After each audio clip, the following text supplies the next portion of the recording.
Hello YouTube, I'm One or Tom, and today we do have a Transformers review, as it is Wednesday, but quickly, this is very quick, this isn't as long as normal. I have fixed my webcam capture thing, because for a long time I've been using the YouTube one because it wouldn't work and I couldn't put it into Sony Vegas, I couldn't edit stuff in that I wanted to. Well, I don't actually want to edit anything into this one, but I have fixed this so my audio quality should be better, my video quality should be a little bit better. So, today we have Hunt for the Decepticons Axor. Now, I don't know anything about Axor, I don't know if he was a character in G1, I don't know if he's ever been a character in anything, or if they just made him up because he looks cool, which he does. Obviously this is a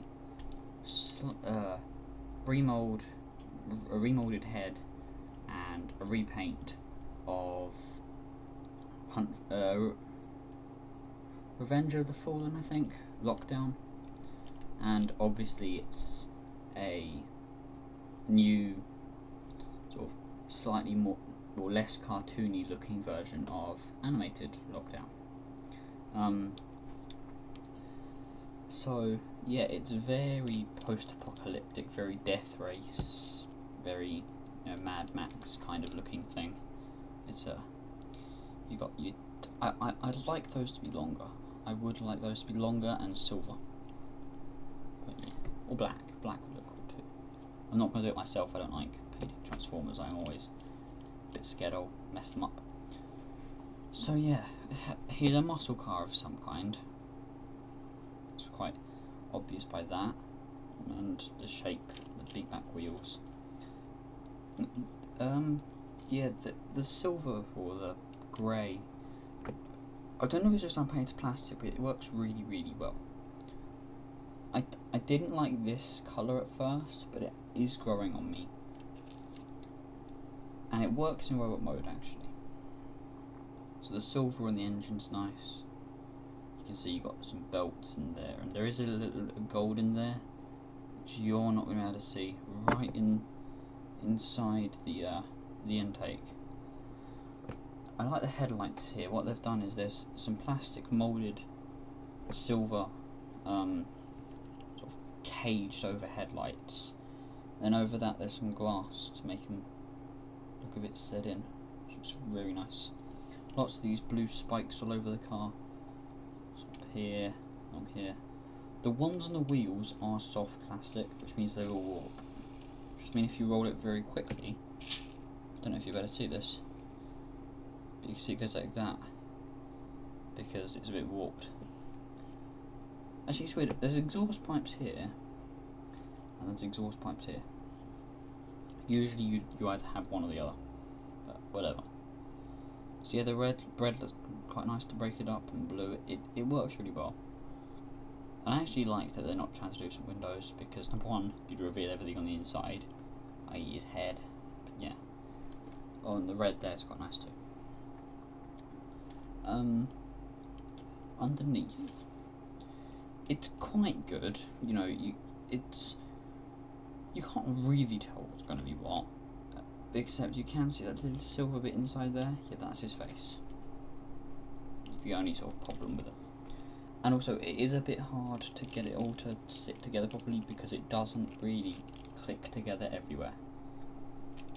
Now, something I'd like to do is you can, because he's Axor, he has an axe, and it's not meant to be deployed in this mode, but it can be. You can fold it out from the bottom and have like this, so you can jump over and in the air like that, or have him being a boat and it stops him from tipping over. So yeah, that's him, and you can take that off, but it looks a bit weird, and yeah, that completes it. So to transform him, I'm going to fold the axe down. Then I'd like to take that off and put that to the side. It's not complicated, it's just a bit fiddly, and I'm going to push my camera down a little bit.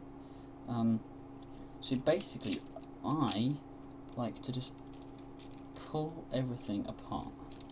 Basically to loosen everything up. Because that will make everything a little bit easier. Mostly these whole side panels here. Now actually take this front part here in front of the wheels, and if you pull it and pull down slightly, see it's on that weird sort of angled sliding joint. Then you push up and you have his feet. Now, oh yeah, fold these wheels down, back. This gives you a little bit of freedom with the arms, which if you can disconnect, this is where it gets a bit, disconnect these arms, and now we want to take this bit here and just take it all the way up, and you'll notice this part here folds down.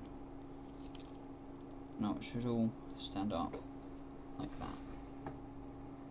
Yeah, it's a bit of a mess at the moment.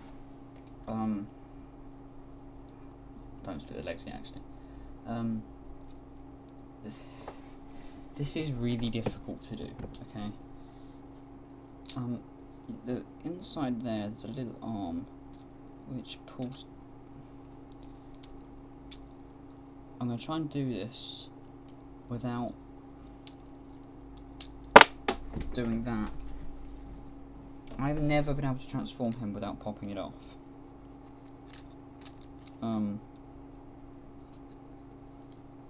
Basically on the inside you have that arm there and that arm there, each move independently. And the idea is to be able to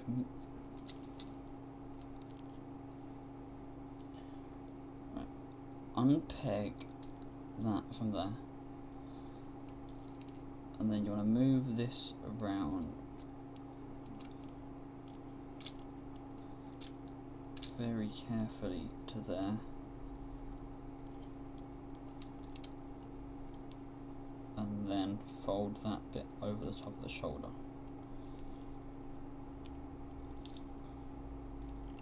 That's that arm done. For this arm, you want to take this piece here, the whole door panel, and you want to slide it around 180, then take this axe, do that. I like this. You get the little piston. I like that sort of thing. And then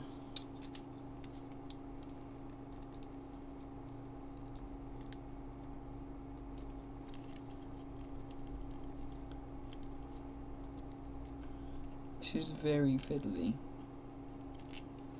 and I don't know if I've.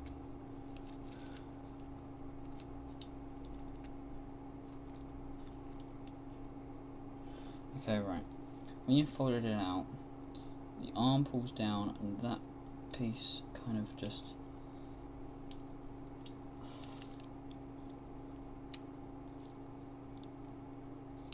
It sits like that. It's very, very hard to get on camera properly.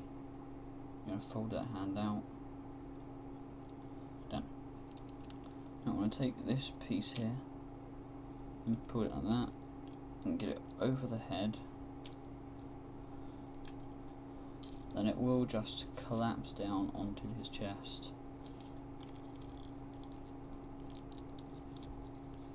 And it will click into place.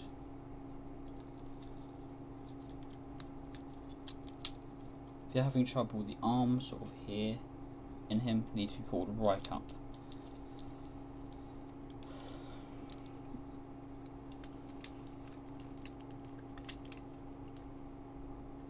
So now for the legs. You can leave the wheels back, but I like to push them around to the front again, or to the sides. I want to split the legs, and you'll see they look a bit too long and lanky for him. So what you do is you take them and you collapse them up like that. So now his legs look like that. And that is him transformed. Remember this? That little peg, weird little scar shaped peg, goes into that one on the arm, and you get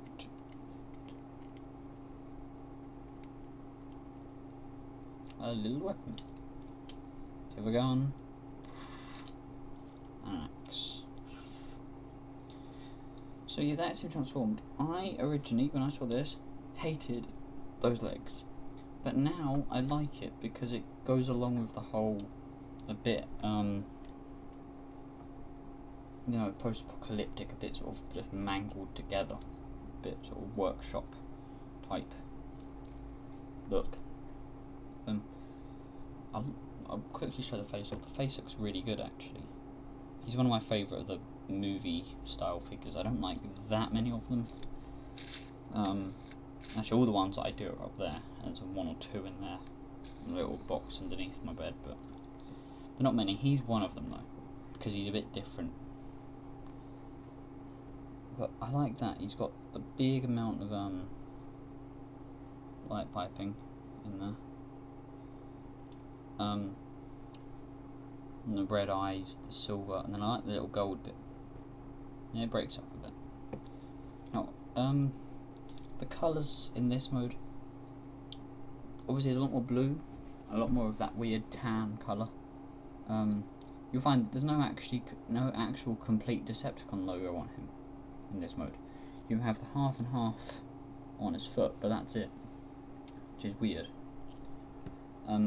You get a bit of Mecha Live there, which I quite like. And also notice that it's quite asymmetrical. He's got a bit there which is missing there, and the thing in there is different, which I really like. Makes him again a bit different. And it's the same asymmetry with the arms. Articulation then. His head has quite a lot. You have a double ball joint in here. You have like a ball and then a stem and then a ball. So you have a ball joint on the front of the head and you have a ball joint in there, which means you can do all of you can make his head go right up or right down,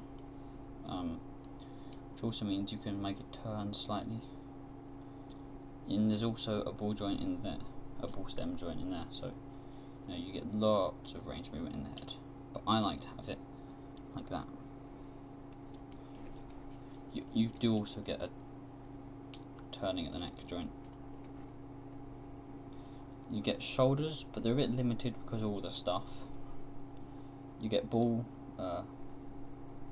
jointed elbows, so you get a swivel in the elbow, and you get that. This hand has that there. Also though, because the hand is soft rubber, it's really hard to get it to move like that. You have to push it further than it should go, and then it will pop back and go into proper place. It's a bit odd. The other arm's the same, except the axe you can move either way if you want to, and the elbow is even more hindered because of this bit here. But I actually like that. You know, it's again making that feel of he's not actually, you know, he's not a proper robot. He's angled together. At the legs, you get forward to there, so not that far. Back to there, not that far. Get a swivel at the sort of knee. Get out, not that far. You have a forward there if you want it, but I suppose the proper knee is this part back here. So he goes like that. So I'll move that. The proper knee is actually this bit here, because that's the bit that can move back. You also get a little joint there, which can make posing him a bit weird, so you can have him in like a John Wayne pose.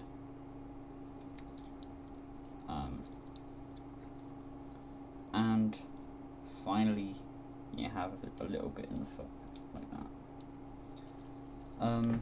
He is really, really cool. He fits really well on a shelf of movie figures if you got some. And even if you don't like the movie figures, I like this guy because there aren't many like him. You know, there aren't many Transformers. You either get Transformers which go for the blocky sort of G1, you know, have having actual parts of the car make up, like, you know, bumper makes the bonnet. I know wheels make parts of the arms and stuff. Or you get ones which are like the proper movies, which are just skeletal.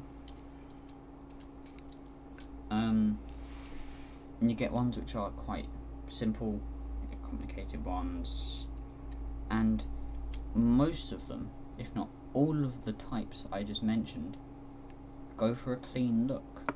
You know, every G1 shaped sort of style one, they're all clean. They look really clean and sleek. There aren't many that go for this post-apocalyptic, you know, Mad Max, Death Race type